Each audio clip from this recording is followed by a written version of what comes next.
Boy, how do you follow something like that? Special music.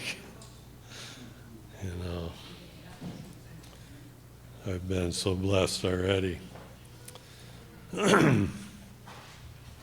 How big is God?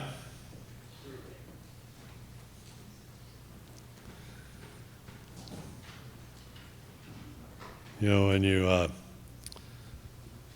ask that question, your mind can go in different areas. You know, how big is God?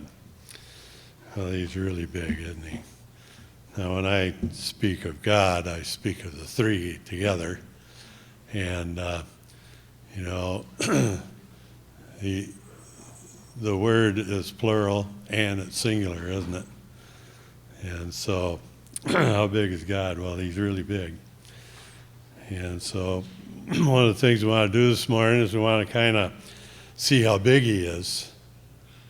And then we want to see how he does some of those things that he does. And so, our scripture reading, let's open that back up again. The secret things belong unto the Lord our God. Now, our God is so big and so powerful and so knowledgeable that there are things about him that we just cannot understand. It's just not in us. Okay, we don't have the ability to do that. And Moses is telling us here that those things that we just can't, those are the secret things, and they belong unto God. You know, it'd be like trying to take a 2-year-old, and you know, if you can imagine trying to teach a 2-year-old algebra, you know, and it just, you know, it isn't going to happen. Well, God feels that way sometimes with us. You know, he's got so much knowledge in his head that, you know, he just can't get it through to us. And there are some things that we never know. Okay, the prophet tells us there are some things that we shouldn't even wrestle with. You know, one of those is the nature of Christ. How could he be totally God and totally man? You know, that's beyond us. Okay, we can't fathom that. And that was one of the secret things of God. Okay, and one of the things that blows my mind is when I start thinking about how God, the three, have always been and always will be. Well, my mind can kind of wrap around a little bit how they can always will be, but it blows a circuit when I try and think of they've always been. You know, that's one of the secret things of God that, well, that belongs to him. You know, I have to say it's a God thing, right? It's a God thing. Okay, so the secret things, they belong unto God. But those things which are revealed belong unto us.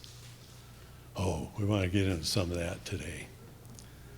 Okay, let's see how big God is first, all right? And then we'll praise him, and then we'll get into some of those other things that have been revealed that you guys may have not seen before. Okay, so Isaiah chapter 55. Let's go over there a minute.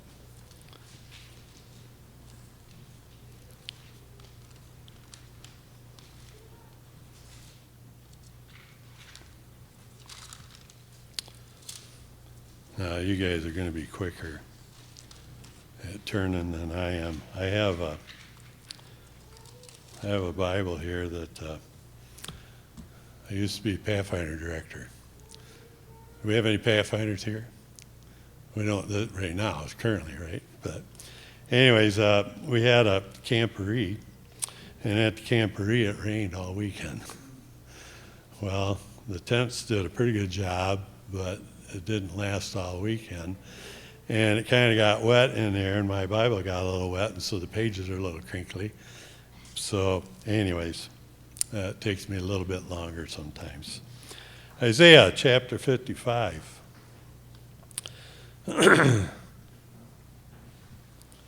Now, It starts out here in verse 9, Isaiah 55, verse 9. For as the heavens are higher than the earth. Let's think about that for just a minute. How high are the heavens compared to this earth right here? That's a long ways, isn't it? Okay? And it says, for as the heavens are higher than the earth, so are my ways higher than your ways, and my thoughts than your thoughts. Now, when you're as big as God, have you ever had time? Well, of course you have, when you're just sitting there and you're just kind of caught up in your thoughts. You're thinking about things, different things. And some people may call it daydreaming, but it's not always daydreaming. Sometimes it's really something that you're thinking about. What does God think about when he's in those times? We can't know because it's higher than us. Okay?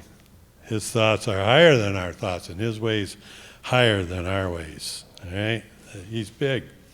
Romans. Let's turn over to the book of Romans, chapter 11. Romans chapter 11. And who wrote the book of Romans? Paul did. Okay? Was Paul a really smart man? Yeah, really smart man. We'll talk about that a little bit again. Romans chapter 11.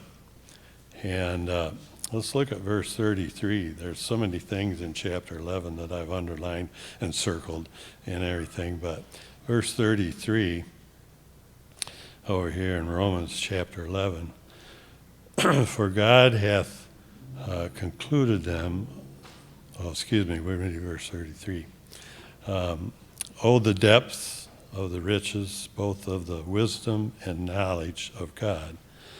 How unsearchable are his judgments and his ways past finding out. Okay, there are things about God that even Paul couldn't understand, and he said, some of these things are just past finding out, some of his ways. That's how big he is. Peter talked about some of Paul's writings. Now, Paul was a very intelligent man, very highly trained, educated. And have you ever had times when you'd read some of Paul's stuff and you'd go, wow, what is he saying? Well, you know what? You're in good company, because Peter said the same thing. And God is even bigger than Paul was.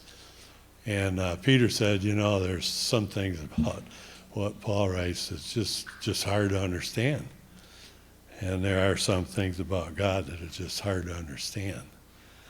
And but anyways, there are some people that start contemplating God.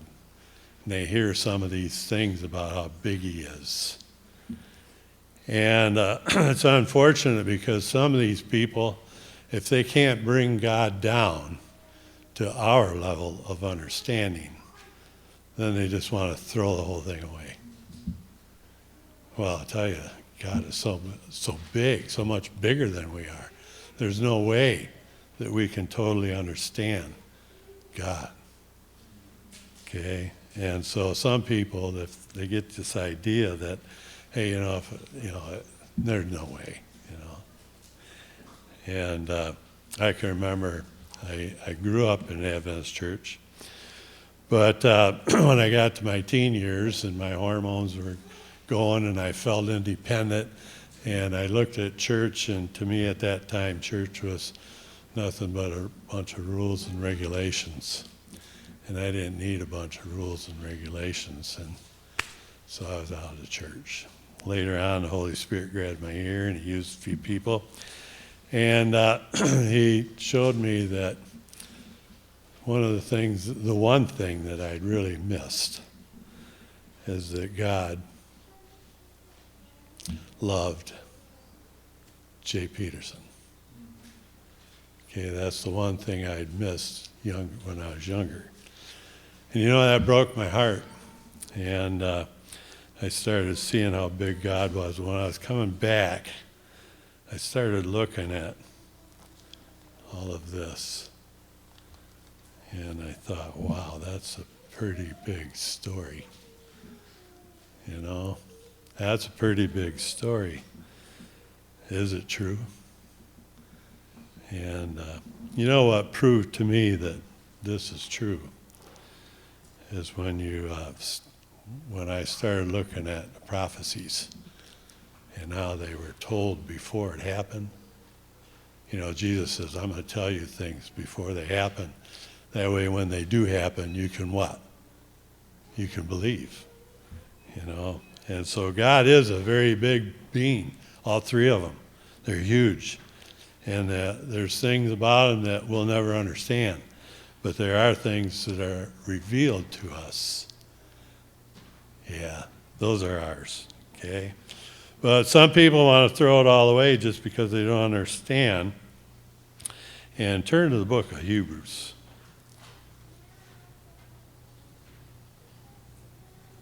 Book of Hebrews. And let's turn to chapter 3. Now, some people refer to the book of Hebrews, they refer to the writer of Hebrews. Okay, who do you think wrote Hebrews? A lot of people feel that it was Paul that wrote Hebrews. I believe him, So anyways, Hebrews chapter 3, and the writer of Hebrews, Paul, has something to say here in verse 12 about throwing everything away just because you can't understand it. Take heed, he says, verse 12. Take heed, brethren, lest there be in any of you an evil heart. An evil heart of unbelief in departing from the living God. Be careful, he's saying. If you see these things that you just can't understand, don't throw it all away and don't have unbelief and don't give up. It's a God thing. When you see those things, that's a God thing. Okay, so don't throw it all away. Now, let's turn to 1 Corinthians because here they're in 1 Corinthians. We're going to go chapter 2. In 1 Corinthians chapter 2, Paul again is telling us something that how it's God reveals things to us. Okay, 1 Corinthians chapter 2. Let's start out in verse 9. I really like verse 9, and then we'll finish up in verse 10. God, Jesus, when he was here, he says, I go away. And if I go away, I'm going to go away to prepare a place for you. And if I go away, then I'm going to come back and get you. Isn't that what he told us? So he's busy doing a God thing right now. Okay, he's preparing a place for you. For all of us. Okay? And he's up there. He knows, John, he knows exactly what you like. Okay? And he's up there right now. He's setting up this for you. And he knows exactly what you like. And he's just wringing his hands. He can't wait to come so that you can see what he's prepared. Okay? And 2 Corinthians chapter 2, starting in verse 9. But as it is written, eye hath not seen, nor the ear heard, neither have entered into the hearts of man the things that God hath prepared for them that love him. Okay, you can't even think of it because it's a God thing. All right, verse 10. But God hath revealed them unto us by his Spirit. For the Spirit searches all things, even the deep things of God. So can the Spirit reveal some of those deep things to us? John asked me what the title was, and I said, More Faith in God. Okay, we wanted to see how big God is. And some of the things are so big that it's a God thing we can't understand. But there are other things, some of those things that are revealed to us, maybe you haven't seen. We're going to get into two things today to try and grow your faith in God. Okay? How can God do? You ever wondered, thought about some of those things? I want to try and address two things. How can God make something out of nothing? You ever thought of that? How can God make something out of nothing? Another question I want to try and address is when we ask God and his angels to come here, do they do that? Are they here right now? I believe they are. But we can't see them, can we?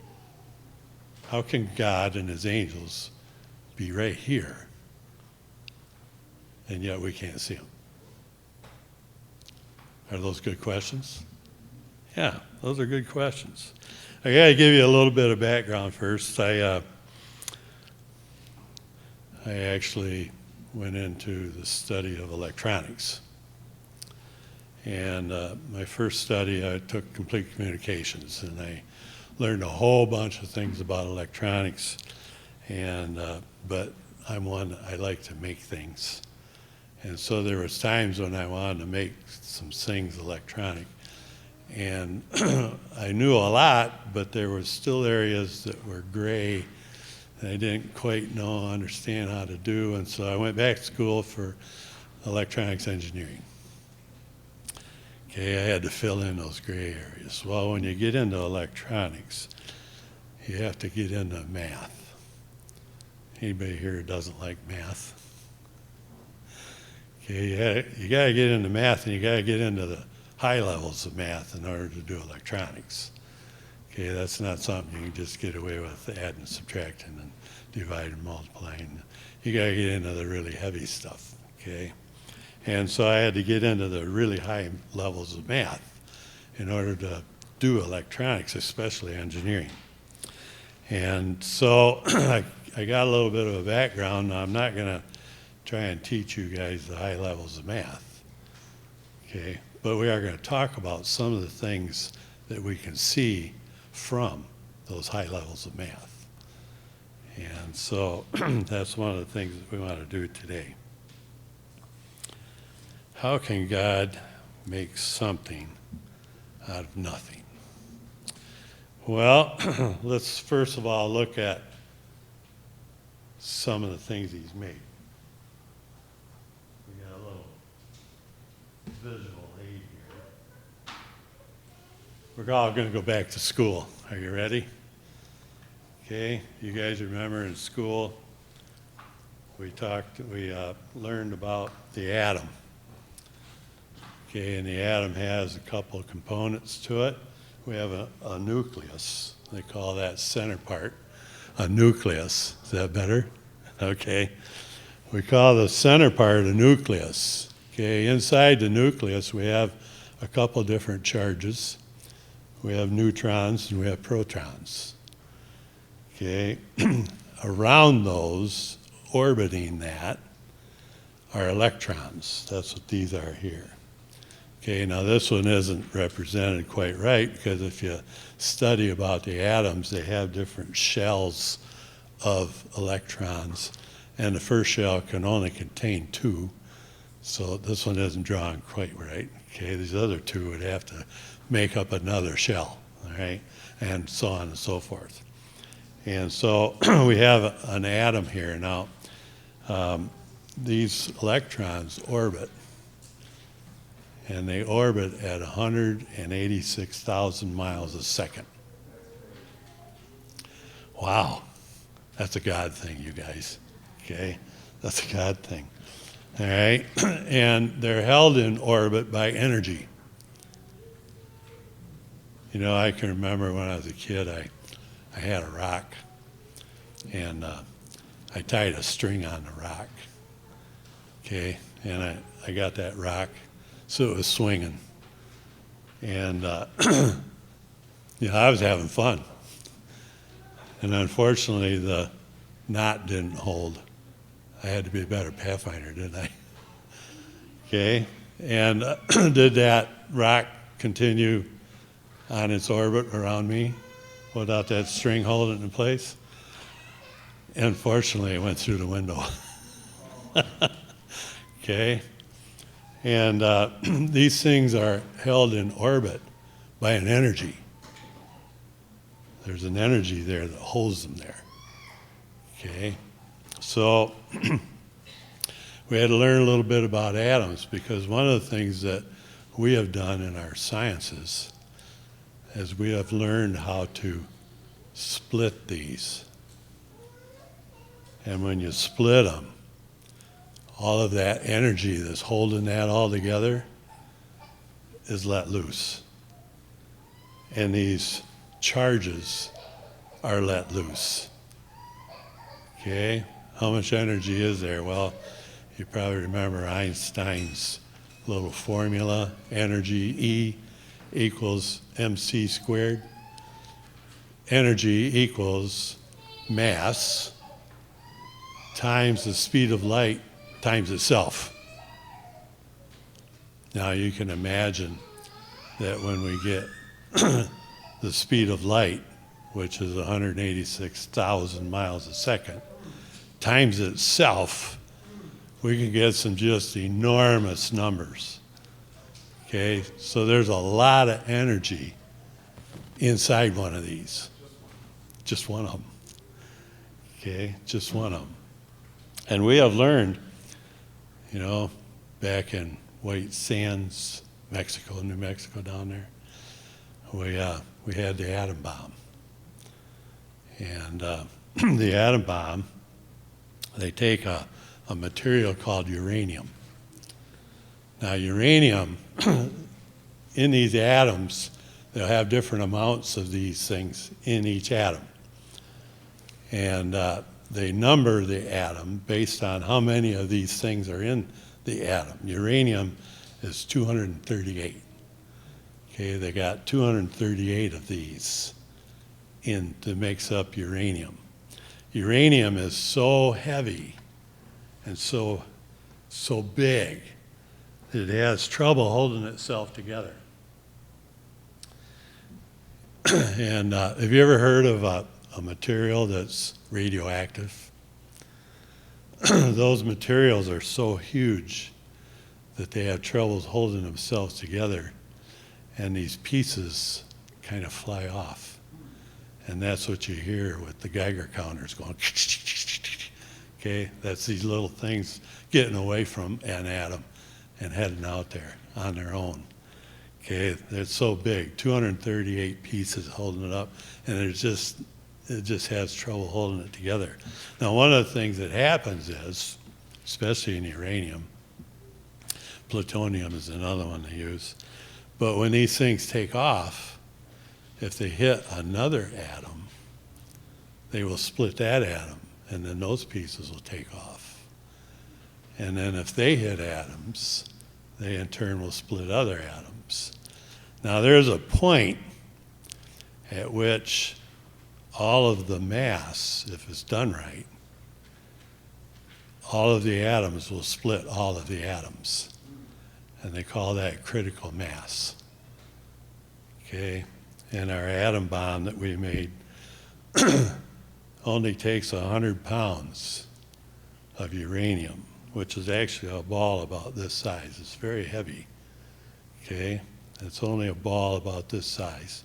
And if you have pure enough uranium and you make it into a ball like this, it will go a critical mass. And every atom will split every atom and all of that energy. Okay? You probably remember Japan, and we had an airplane called the Enola Gay, and it was carrying a bomb called Fat Boy. Now, how do you make a sphere They make it in a sphere because it bounces off better. How do you make a sphere that would go critical without it going critical? Is that a good question? Yeah, the factory just kind of got, the city's gone. Well, what they would do is they would make the sphere minus a cone. And inside the bomb, what they would do is they'd have the sphere, they would line the cone up with the hole, and then they would have a charge behind the cone. And when they wanted it to go critical, the charge would go off, shoving that in there. You'd have enough to go critical mass. And you remember that those cities for 20 miles out were destroyed from that ball. 100 pounds, this big around. Okay? That's a lot of energy. And so let's, one atom splitting, another atom splitting, and they all head out. And we've learned how to actually split mass, and it becomes energy. That's what we've learned how to do. Well, those that look at that and they start understanding that, and they believe in God, they haven't thrown him away, it's very easy for us to understand that, you know what? God does the reverse. Have you ever seen some of the pictures that Hubble telescope sees? Okay, the Horsehead Nebula, have you ever seen that one? Okay, well that one's up there just behind Orion. And the prophet tells us that that's where Jesus is coming through. Okay, so that's heaven back there. You look behind that Horsehead Nebula and you look at all that glory that's coming out. Okay, she talks about at times that the Father has so much glory around him that you can't even see him. Okay? And all of that energy can be, God knows how to put it together to create mass. Okay, that's how he does that. That's pretty awesome, isn't it? That's a God thing. We still don't know how.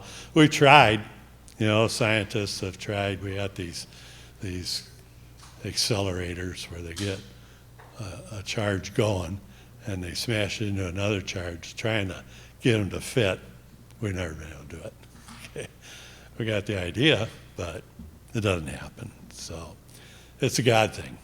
Okay, maybe, right now, Paul tells us that we see through the glass dimly.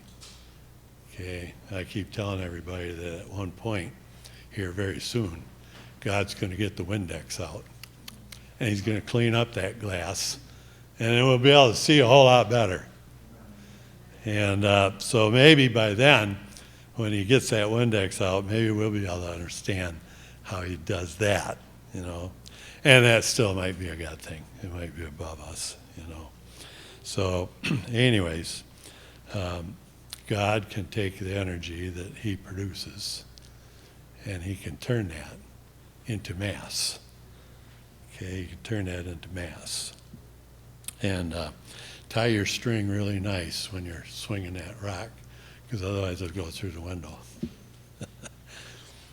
How is it that God can be right here and we can't see him? Well, when you get into the high levels of math, you can see some things that you can't see any other way. When you were in school and you were taking math, did you ever do square roots?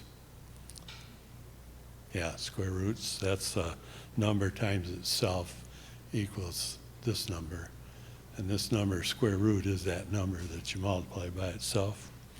Well, when you were in school, they probably told you that there's no such thing as the square root of a negative number. Do you remember that when you were in school? Because a negative number times a negative number is a positive number, And so that's what they tell you, is that there isn't any such a thing as a square root of a negative number. But when you get into the high levels of math, then they backtrack that. And they say, well, there is such a number. We have no idea what it is. And I've actually used the square root of a negative number to calculate out other things. I have no idea what the number is. Okay, but in the high levels of math, they use the little letter I to represent whatever that is. We don't know what it is, but we use the little letter I. But in electronics, the little letter I already represented current. And so they had to use a different one, so they used the little letter J. Okay, and we call it the J operator. And so there is such a thing. We have no idea what it is. And I used to use it when I was, here we go, getting into the heavy stuff, when I was calculating rotating vectors. Okay, we won't get into all that. Okay, but I use that. All right, there is such a thing. And we can see from mathematics that there is such a thing. We have no idea what it is, but it works. It's cool. Okay, when you get into geometry, and you get into the high levels of geometry, then you can get into dimensions. Okay, we right here, we exist in 3 dimensions. Okay, we know width, we know depth, and we know height. Okay, we exist in the 3rd dimension. Okay, in the 3rd dimension. We know these 3 things. Okay, that's what we exist in. And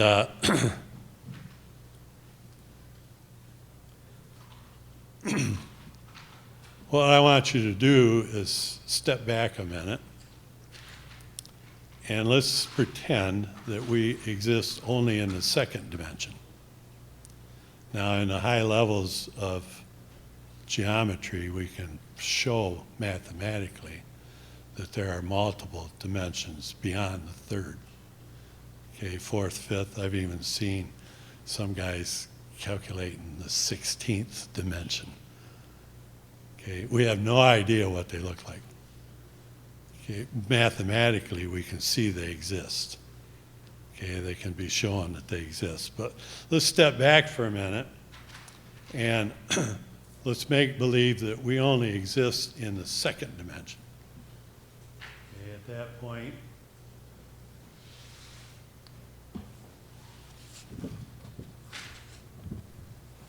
if we only existed in the 2nd dimension, we would be able to see in all of these directions, correct?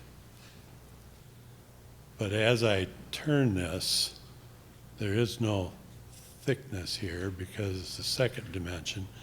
And when you get on the edge, it would actually disappear because there is no in the 2nd dimension. You understand? Are you following me? I don't want to get right out there and lose everybody. On the edge, it would disappear. You wouldn't see anything until you saw this plane again. And you'd be able to see all of these directions. But you wouldn't be able to see. You following me? Now, if we existed in the 2nd dimension, and God existed in the 3rd dimension, God could be right beside us, and we wouldn't be able to see him, would we? Okay, I want to open your thoughts to that way. Because it's felt that God exists in the 4th dimension. We have no idea what it looks like, okay? We have no idea what it looks like. But turn with me to Ephesians chapter 3.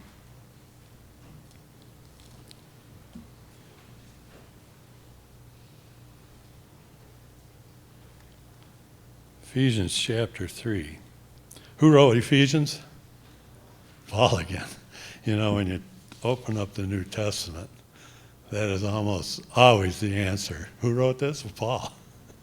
Almost always, okay? Ephesians chapter 3. Paul here is going to talk about God, and he's going to measure God. Okay, what I want you to do is count how many measurements Paul uses.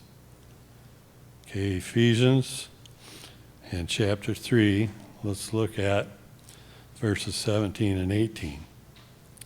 That Christ may dwell in your hearts by faith, that ye, being rooted and grounded in love, may be able to comprehend with all the saints what is the breadth and the length and the depth and the height. How many dimensions did he just use? 4. 4. Let's talk about foundations here for a minute. We want to try and blow this up even more. Okay, Paul uses 4 dimensions for God. Okay, we have no idea what a 4th dimension looks like. If we're going to build these dimensions, we have to start with a foundation. Okay, I want to talk about foundations a little bit without trying to get past everybody. Okay, if we're going to build a 1-dimension or a single-dimension object, we have to start with 2 points. 2 points is the foundation for a 1-dimensional object. Okay, if we're going to build a 2-dimensional object, we have to start for our foundation with a 1 dimension. Okay, and then we can do another 1 dimension and another and another. To get a 2-dimensional object, we start as our foundation with a 1-dimensional, and then starting with 1 foundation. Now, if we're going to build a 3-dimensional object, we have to start with our foundation as a 2-dimensional object. Now, how many foundations do we have? Well, we have 1, we have 2, we have 3, we have 4. Okay, when they built your new building, and they had to put foundations in, you have the north and the south and the east and the west foundations, right? And then they can bring the height. Okay, so in mathematics and geometry, we talk about foundations. And when you go from 1 dimension to the next dimension, you have to start with that lower dimension and count the foundations. So if we have a 3-dimensional and we want to build a 4-dimensional, how many foundations do we have? Well, there's a 3-dimensional object, isn't it? Well, let's count how many foundations we would have. Let's start with the top here. Here's 1 and 2 and 3 and 4. So we have 4 so far. Here's 5 and 6 and 7 and 8 and 9 and 10, 11 and 12. So in order to build a 4th dimension object, a 4-dimensional object, we'd have to start with a 3-dimensional. So we have 12 foundations. Anybody here know of a city whose builder and maker is God that has 12 foundations? That might look a whole lot different than what the artists have been drawing. Okay? Paul measures God with 4 dimensions. We have a city whose builder and maker is God that has 12 foundations, which is a 3-dimensional. God's pretty big, isn't he? Okay? How can God be right beside us and yet we can't see him? Well, the big mathematicians look at that and say, well, that's because he's in the 4th dimension. Some even think maybe the fifth. But have you ever heard the guys that peer through those telescopes and they see a black hole? Have you ever heard of a black hole? And their idea is, well, gravity is so dense that light can't even escape. Well, we just talked about Orion. We talked about that Horsehead Nebula. And because of what we know, the inside stuff, we have the inside story, don't we? We know that that's heaven back there. Well, when they peer up through there, there's a big black hole up there. Well, if God lives in the fourth dimension and we can't see the fourth dimension, maybe these other black holes are places that are in the fourth or fifth dimension, and that's why we can't see them. Okay, I think differently than, yeah. Okay, now we can't prove these things, but boy, there's some strong evidence, isn't there? Okay, can't prove these things, but there's some strong evidence. And so hopefully this morning, Ephesians chapter 1 tells us that there's a revelation in the knowledge of Him, and that our eyes of our understanding can be enlightened. Hopefully the Spirit has used what we just went over to enlighten your understanding. Has your faith grown a little more in God? Can we walk out of here knowing Him a little better? And understand that there are still things that it's a God thing. It's beyond us. Okay? But some of these things that may have looked like it was beyond us, if we get, God's given us a lot of knowledge. And it's really interesting to see what the guys with all the knowledge are starting to see about the flood. Okay? Get into some of that. They're starting to prove that the flood did exist. Okay? It was rapid. That's pretty cool. Anyways, there's a series called Genesis History. And get that series. That's awesome. Okay, actual geologists that are showing, look, this had to be just like the Bible said, So anyways, hopefully your faith in God is stronger. Hopefully you understand a little more. And we have a closing song this morning.